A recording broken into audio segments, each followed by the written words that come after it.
I remember back when I worked at the video store, and we used to always get in the Asylum films. For those of you who don't know, the Asylum movies are the direct-to-DVD movies that are knockbusters, I think is what they call them. Like rip-offs of movies that have yet to be released by the time that Asylum gets to them. They release stuff like Snakes on a Train, The Woods Have Eyes, When a Killer Calls, The Terminators. They got kind of lazy with that title.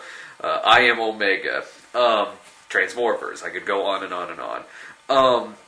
And I remember, back a year ago when I was working at the video store, one of them that we got was called 2012 Doomsday. And then about a month or so ago, when we started seeing trailers for the new 2012, I had remembered that one of them that I saw on DVD back then at the store was 2012 Doomsday. So Brian, Sarah, and I decided, let's watch it. So we did. We found a copy of 2012 Doomsday, and we watched the thing. And here's something that we didn't know going into it. Okay, so it starts out, and it says, The Asylum Presents, And then it says, in association with Faith Films. It's a Jesus movie. Asylum's 2012 Doomsday is a religious movie. And you can imagine us sitting there watching the opening credits. The Asylum Presents. We're thinking, okay, we're going to get assaulted. In association with Faith Films.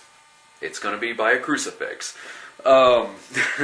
It was pretty bad. I mean, it was no better. It was no better or worse than some of the other Asylum movies that I've seen. This one it's starring Cliff DeYoung, who was Brad in Shock Treatment.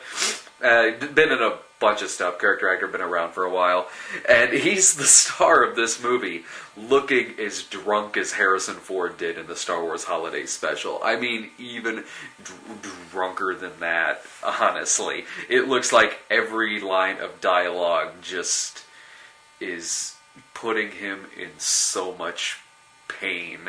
Half of the time he actually mixes his words up a little bit about quite a few times in this movie.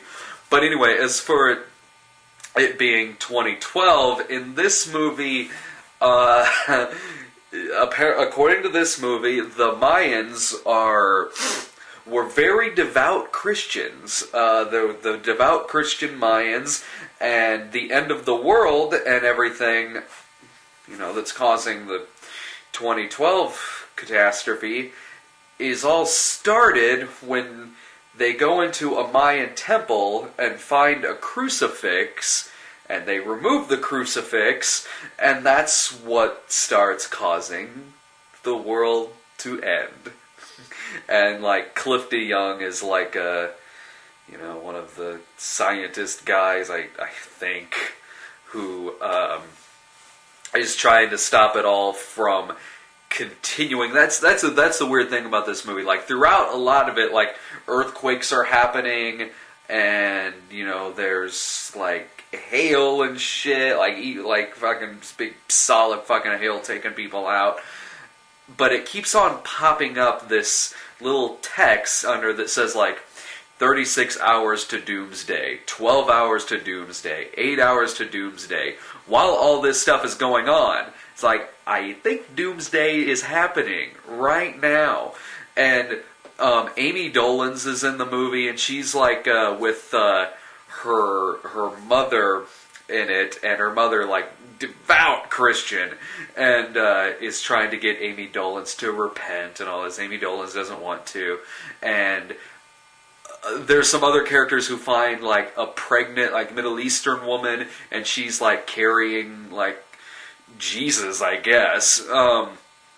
But as far as some other stuff in the movie goes, halfway through the movie, the rapture happens. I kid you not, halfway through this movie, it turns into fucking Left Behind. Amy Dolenz is looking around for her mom, and all that's left are her clothes, and it's happening all over the world. The fucking rapture happens in this goddamn movie. I mean, holy crap. I mean, at least I don't have to fucking look at, Kirk Cameron's dick face throughout the whole goddamn thing. But looking at Cliff DeYoung in this movie isn't really that much prettier.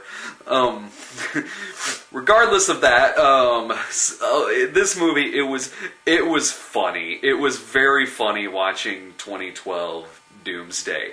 From the special effects to the non-special effects. I kid you not, they CGI the rain in this movie. It's hilarious. They use like a rain effect in the thing, and you can tell it's a rain effect because no one on screen is actually getting wet. Like the car is like bone fucking dry in this thing. And I love it too because at one point, like the earthquake, like the crater starts chasing them down the street, and it like blocks off their car, it like swoops out in front of them and like blocks off their car from going on like any further. And at one point you can see the dolly track make it into the shot, which bravo for them, they had a fucking dolly track. That's sort of like how Manos the Hands of Fate had the scene marker in it. It's like, wow, they had a scene marker.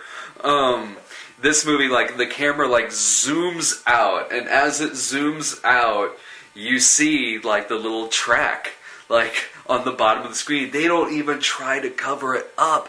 They didn't even try fixing anything in post-production. They had to have seen it. It's clear as fucking day sitting there. The fucking track is right there on the ground. And this is in the middle of the fucking woods. Other parts too, like at the end when they got to get like the pregnant lady in there into the temple to stop Doomsday from happening.